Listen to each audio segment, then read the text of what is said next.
सवाल जिसका पूछा जाना बेहद जरूरी है। नमस्कार, मैं हूं सुशांत सिन्हा। प्रश्नकाल में आज मुद्दा उस सुलगते सवाल का जो दार्जिलिंग से जुड़ा है। पूरब का पहाड़ कहा जाने वाला दार्जिलिंग सुलग रहा, कह लीजिए कि जल रहा है। हम में से ज्यादातर लोगों के लिए दार्जिलिंग वो है जहां की चाय नहीं पी तो क्या पिया, और गर्मियों में जहां घूमने नहीं गए तो कुछ मिस कर दिया। लेकिन जो दार्जिलिंग में रहते हैं उनके लिए दार्जिलिंग उनकी पहचान है, उनका वजूद है। और सिर्फ दार्जिलिंग नहीं बल्कि उसके आसपास के कुछ इलाके भी। ऐसे में सवाल ये कि टी, टूरिज्म और टिम्बर के लिए मशहूर दार्जिलिंग में टेंशन यानी तनाव क्यों फैल रहा है? मसला हाल के दिनों का है या कहानी पुरानी है? प्रश्नकाल में आपको विस्तार से सब बताएंगे, लेकिन पहले दो तस्वीरें आपके सामने रखने जा रहा हूं। पहली तस्वीर दार्जिलिंग की है जहां पिछले 10 दिनों से हालात बेकार। तस्वीरें आपके सामने रखने जा रहा हूं। पहली तस्वीर दार्जिलिंग की है जहां पिछले 10 दिनों से हालात बेकाबू होते जा रहे हैं। पुलिस और प्रदर्शनकारियों के बीच झड़प हो रही है। अब तक 4 लोगों के मारे जाने की खबर है, और ये सब अलग गोरखालैंड बनाने की मांग को लेकर हो रहा है। उधर दूसरी तस्वीर पश्चिम बंगाल की मुख्यमंत्री ममता बनर्जी की है, जो इस वक्त देश से बाहर हैं। ममता बनर्जी 3 दिनों के लिए नीदरलैंड पहुंची हैं। वो यहां यूनाइटेड नेशंस की एक बैठक को संबोधित करने वाली है। हालांकि वैसे तो ये पहले से प्लान था, लेकिन एक सुलगते राज्य का सीएम ही 3 दिनों तक बाहर रहे तो सवाल जरूर बनता है कि क्या सीएम की जिम्मेदारी नहीं वो 10 दिनों से सुलग रहे? अपने उस हिस्से के लिए कुछ तो ऐसा करें कि शांति बहाल हो सके, और वो भी तब जब वो हंगामे की वजह रहे गोरखालैंड की मांग से इत्तेफाक रखती रही।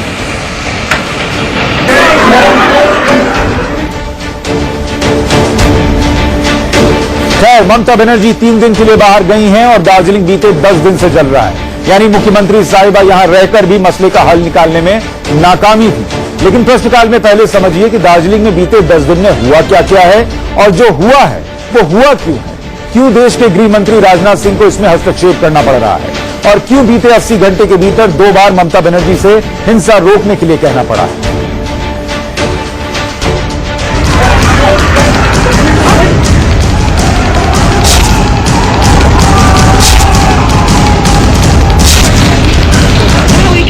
अलग गोरखालैंड की मांग को लेकर 10 जून से दार्जिलिंग में प्रदर्शन शुरू हुआ, जो अब पथराव और आगजनी तक पहुंच गया है।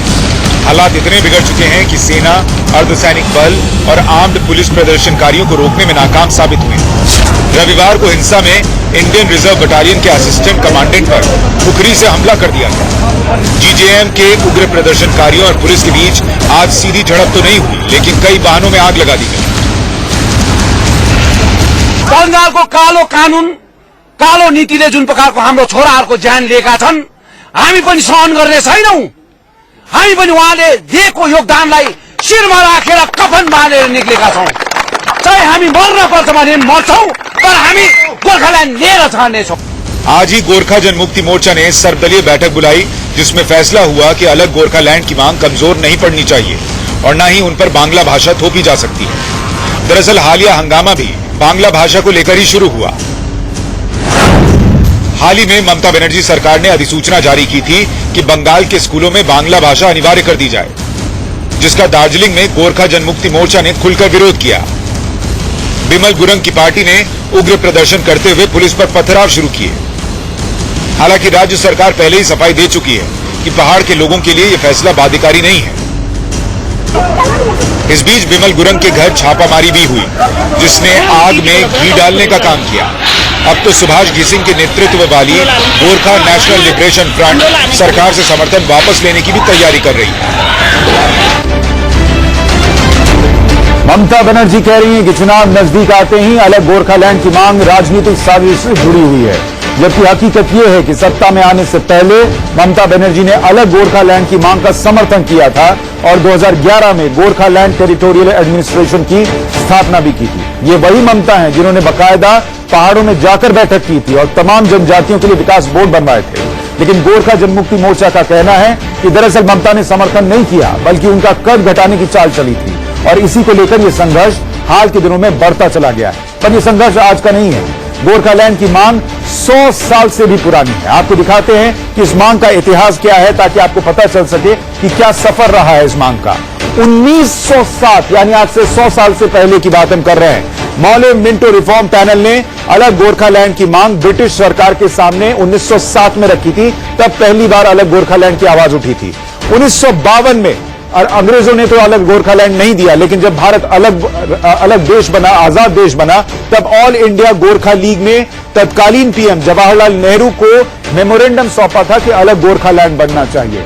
तब भी कुछ नहीं हुआ, साल बीतते चले गए। 1977 से 81 के बीच में पश्चिम बंगाल सरकार ने बकायदा एक मत से स्वायत्त जिला परिषद बनाने का रेजोल्यूशन पास कर दिया था।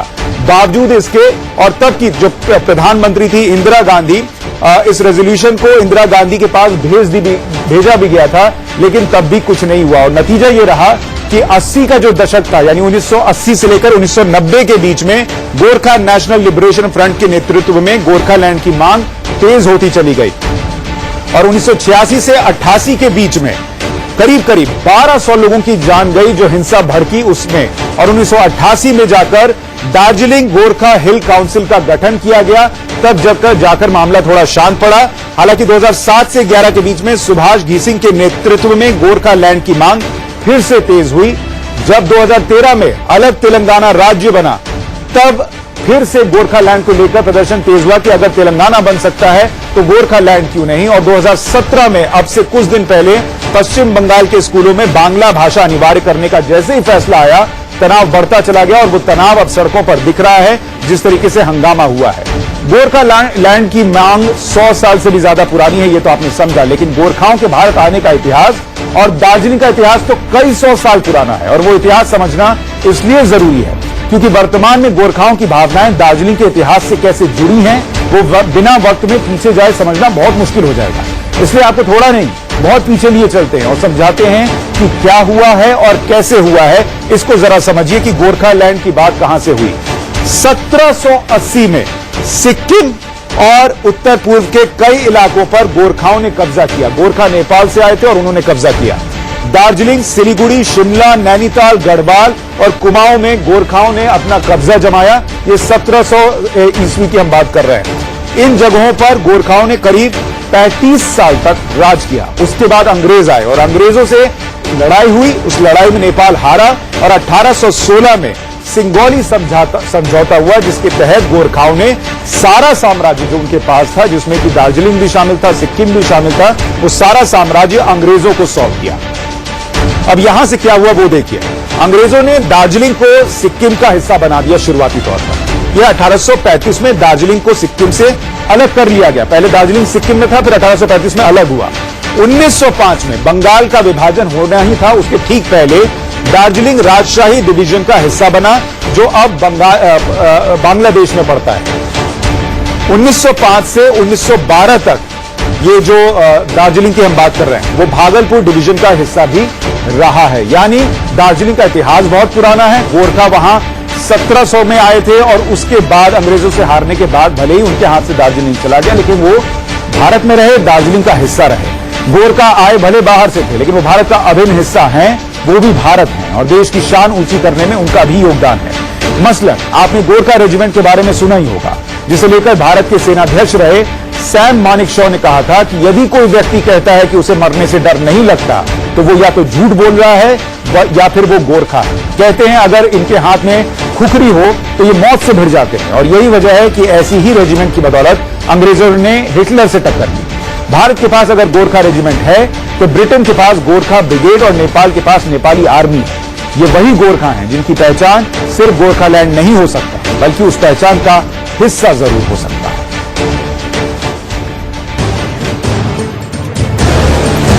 खुखरी इनकी शान है, वतन की मिट्टी इनकी जान है। अगर मौत भी सामने आ जाए तो पीछे नहीं हटते। शायद ही कोई ऐसा गोरखा हो जिसने गद्दारी शब्द सुना हो। ये वो रेजिमेंट है जो गरजती है तो दुश्मन बिना युद्ध किए नतमस्तक हो जाता है। गोरखाओं के लिए कहा जाता है कि इनकी मां इंसान नहीं बल्कि शेर पैदा करती है। हालांकि जो गोरखा हिंदुस्तान से लेकर ब्रिटेन तक फैले हैं, वो कहां के हैं, जरा ये भी समझ लीजिए। नेपाल में गोरखा जिला है जो इनका मूल माना जाता है।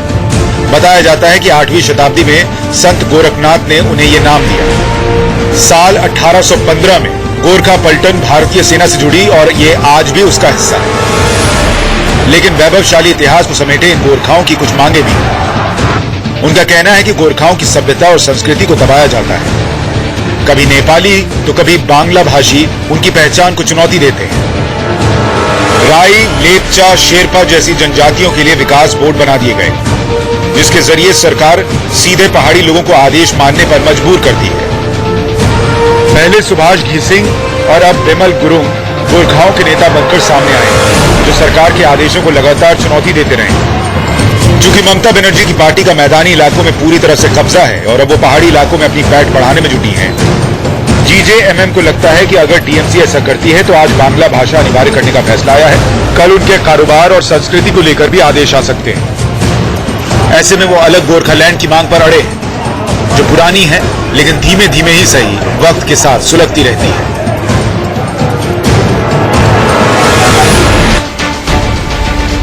लेकिन यह भी ध्यान रखिएगा कि गोरखालैंड की मांग इस देश में अलग राज्य की न तो इकलौती मांग है और न पहली मांग है। इससे पहले भी ऐसी मांगें उठी हैं और इससे इतर अब भी उठ रही हैं। हालांकि ममता बनर्जी अपना स्टैंड क्लियर कर चुकी हैं। वो गोरखालैंड की इस मांग को अपने हिसाब से इस्तेमाल कर रही हैं। वो सरकार में है इसलिए समर्थन नहीं कर रही। जब सरकार में नहीं थी तो समर्थन की बात करती थी, जबकि बीजेपी का शीर्ष नेतृत्व इसके पक्ष में दिखता है। आज से 8 साल पहले लोकसभा में विपक्ष की उपनेता रही सुषमा स्वराज ने कहा था कि गोरखालैंड एक ऐसा विचार है जिसका वक्त आ चुका है। अब गृह मंत्री राज्य सरकार से कह रहे हैं कि शांति से विवाद को सुलझाया जाए। लेकिन अगर गोरखालैंड का मसला सुलझा और इस पक्ष में सुलझा कि अलग गोरखालैंड बन गया तो कई और आवाजें तेज होंगी। आपको दिखाते हैं कि देश में अलग राज्य की मांग कहां कहां होती रही है और हो रही है, जरा इसको समझिए।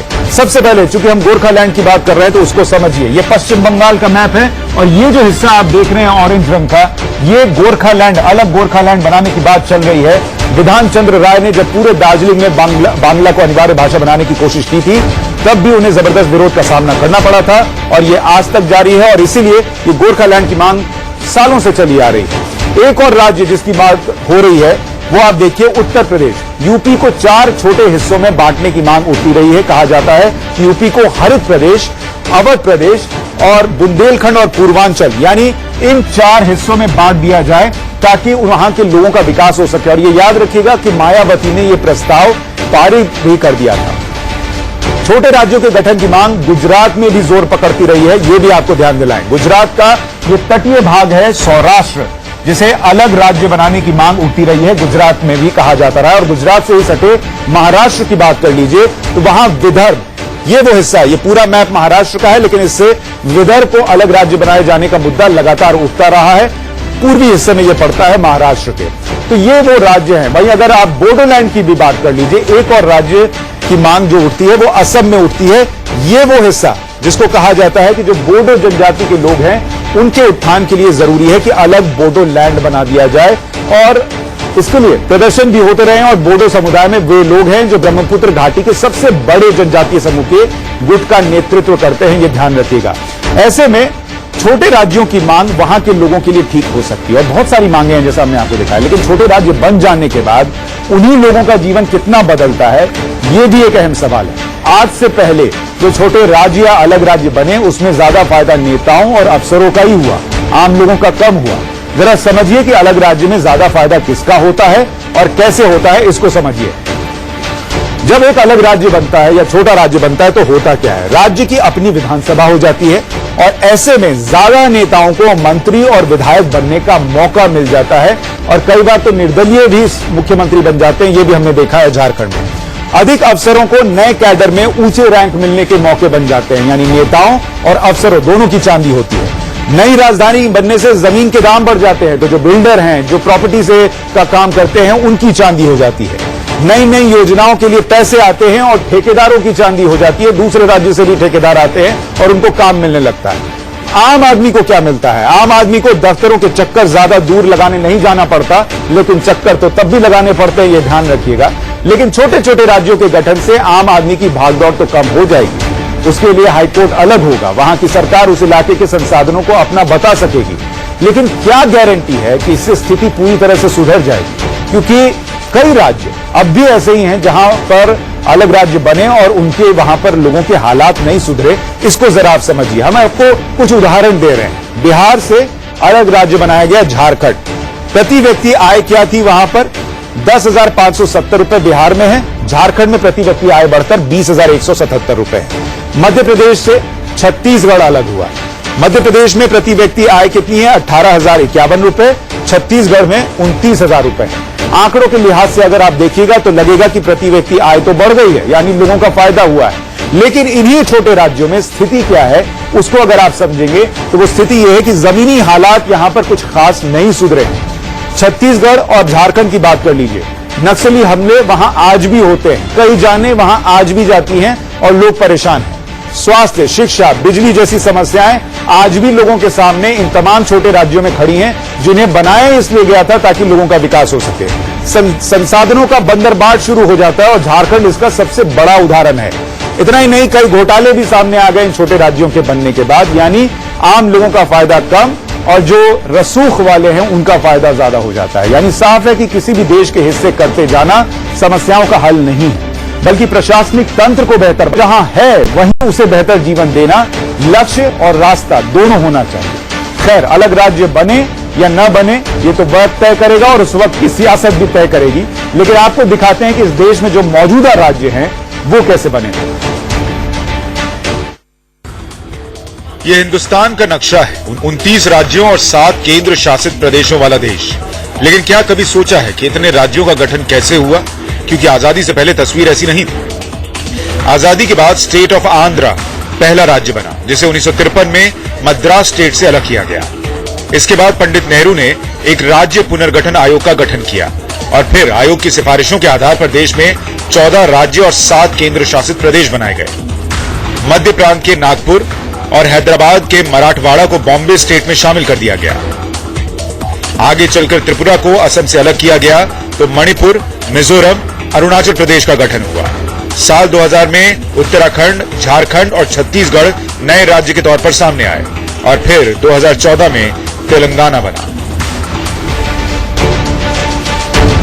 छोटे राज्य, अलग राज्य पहले भी बनते रहे हैं, शायद आगे भी मांगे होती रहेंगी। गोरखा अपनी पहचान की लड़ाई लड़ रहे हैं, उसी पहचान के लिए अलग गोरखा लैंड भी चाहते हैं। लेकिन बस सरकारें और नेता ये ध्यान रखें कि पहचान की इस लड़ाई में दार्जिलिंग अपनी पहचान न खो दे, क्योंकि इस हंगामे से पर्यटन और चाय बागानों दोनों का नुकसान हो रहा है। प्रश्न का